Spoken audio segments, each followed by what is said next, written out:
మీ person యొక్క late night thoughts ఎలా ఉన్నాయి? Please universe give me accurate answer. చూసేవాళ్ళు మేల్ అయితే ఫీమేల్ అనుకోండి, ఫీమేల్ అయితే మేల్ అనుకోండి. Please universe give me accurate answer. Gratitude.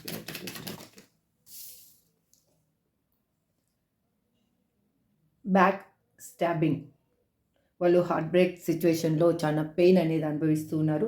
వాళ్ళు ఉన్న థర్డ్ పార్టీ సిచ్యువేషన్ వాళ్ళకి చాలా పెయిన్గా అనిపిస్తూ ఉంది. అక్కడ ఉన్న సిచ్యువేషన్ వాళ్ళకి చాలా అబద్ధాలతో కూడి ఉంది.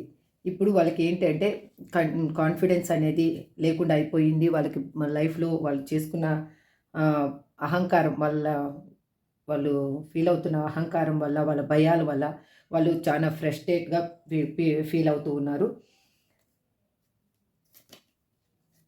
తను పనిచేసే దగ్గర ఉండొచ్చు, తన ఫ్రెండ్ సర్కిల్ ఎవరి దగ్గర అయినా కానీ తను హ్యాపీగా ఉన్న సిచ్యువేషన్లో అయినా కూడా తను ఒంటరిగానే ఫీల్ అవుతూ ఉన్నారు. తను ఏంటంటే అక్కడ ఉన్నారంటే ఉన్నారు. తనలో ఉన్న నిజాలేంటి అనేది వాళ్ళు ఎవరికి చెప్పకుండా తనలోనే దాచుకొని బాధపడుతూ ఉన్నారు. ఎందుకు అంటే వాళ్ళు చేసింది, మీకు చేసిన అన్యాయంకి వాళ్ళు ఆ విధంగా పెయిన్ అనేది అనుభవిస్తున్నారు. వాళ్ళు ఇప్పుడు ఏమనుకుంటున్నారు అంటే మీకు ఒక కాల్ చేయాలి, మెసేజ్ చేయాలి అని ఆలోచిస్తూ ఉన్నారు. మీకు తను ఎలా ఉన్నాను అనేది ఇన్ఫార్మ్ చేయాలి అని అనుకుంటూ ఉన్నారు. వాళ్ళు ఏంటంటే మీకు మీ సిచ్యువేషన్ని కరెక్ట్ చేయలేక వాళ్ళు మీకు భయపడి మీ నుంచి దూరంగా పారిపోయి వాళ్ళు చాలా ఎలా అంటే ట్రెడిషనల్‌కి వాల్యూ ఇస్తూ వాళ్ళ లో ఉన్న ఫ్లర్టీ నేచర్‌ని వాళ్ళు ముందుకు నడిపించడం కోసము అంటే వాళ్ళలో ఉన్న మోసం చేసే మనస్తత్వమే వాళ్ళని ఆ విధంగా ముందుకి పుష్ చేసింది. ఇప్పుడు వాళ్ళకి అర్థమైంది ఇది సోల్ కనెక్షను. మీ పార్ట్నర్ అనేది మీతోటి ఉండాలి అని అనుకుంటున్నారు. లైఫ్ లాంగ్ మీతోటి కలిసి ఉండాలి అని అనుకుంటున్నారు. మీ మీద అన్‌కండిషనల్‌గా లవ్ అనేది వాళ్ళకి ఇప్పుడు ఉద్భవించింది. ఇప్పుడు ఈక్వల్ గివ్ అండ్ టేక్ ఇవ్వాలి అని అనుకుంటున్నారు.